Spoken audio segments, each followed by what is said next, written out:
সিরাজগঞ্জে হঠাৎ যমুনা নদীর পানি বাড়ায় শাহজাদপুর ও এনায়েতপুরে শুরু হয়েছে নদী ভাঙন। 2 সপ্তাহের ব্যবধানে 2 অঞ্চলের প্রায় 1.5 কিলোমিটার এলাকা সহ নদী গর্ভে গেছে 6টি গ্রামের বসত বাড়ি ও ফসলি জমি।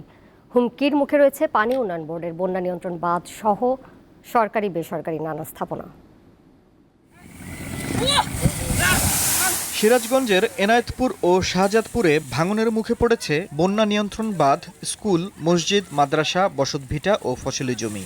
স্থানীয়রা জানান 2019 সালে যমুনা নদীর ডান তীর রক্ষায় 650 কোটি টাকার প্রকল্প হাতে নেয় সরকার।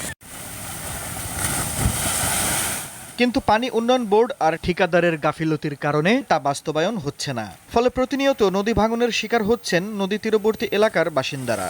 কষ্ট বিধান করে একটা বাড়ি করছিলাম, একটু থার মধ্যে আশ্রয় ছিল হয়েছিল, কিন্তু ওই জায়গাটা আবার ভাঙ্গে চলে গেছে গেলই কোনো কাজই করে না, ভাঙ্গে বিলীন হয়ে যাইতেছে।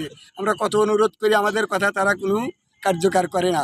তবে পানি উন্নয়ন বোর্ডের নির্বাহী প্রকৌশলী জানান, আপাতত জিওব্যাগ ফেলে ভাঙন রোধের চেষ্টা চলছে। 2025 সালের জুনের মধ্যে প্রকল্পের কাজ পুরোপুরি শেষ হবে। জিও টিউব এবং ড্রেজিং এর মাধ্যমে আমরা এই যে ওখানে প্রায় 500 মিটার এলাকায় অ্যাক্টিভ নদী ভাঙন দেখা দিয়েছে, সেটি প্রশমন করার জন্য চেষ্টা করে যাচ্ছি। প্রকল্পের মেয়াদ আরও 1 বছর বৃদ্ধি হবে। এই 1 বছরের মধ্যে আমরা আশা করছি যে প্রকল্পের কাজ শেষ হবে। ভাঙন রোধে দ্রুত বাঁধ নির্মাণ প্রকল্প শেষ করার দাবি স্থানীয়দের। দীপ্ত বার্তা কক্ষ।